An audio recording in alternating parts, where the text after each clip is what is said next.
Hi everyone, welcome to the visual guide for the Antitower. This is one of two new dungeons made available by patch 3.2 in Final Fantasy XIV Gears of Change. My name is Ms. Tech and I'll be your dungeon guide.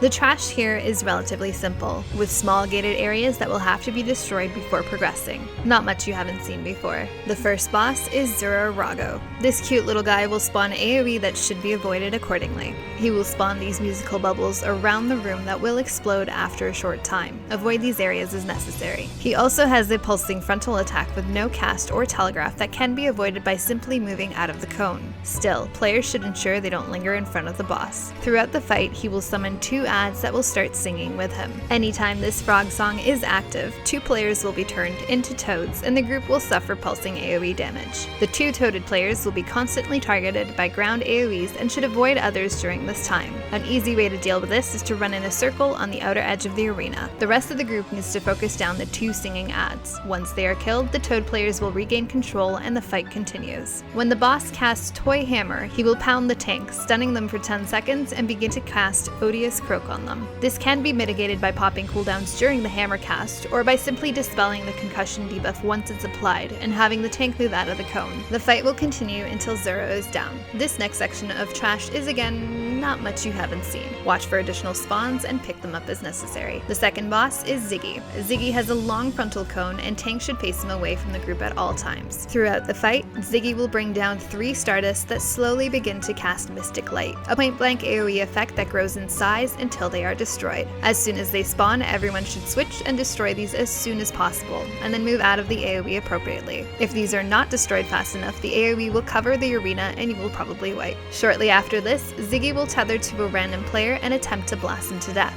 The affected player should run behind the remaining Stardust rocks, forcing Ziggy to instead blast the rock. All other players should ensure that they're not between the boss and the rock this time. Getting hit by the tether blast will place a stacking debuff on you. Standing near a rock as it gets blasted will splash damage onto you. Once Ziggy has had enough of you messing with his tethers, he'll cast Gyrating Glare, which will do AoE damage and destroy any remaining rocks. Stay away from any exploding rocks to avoid this excess damage.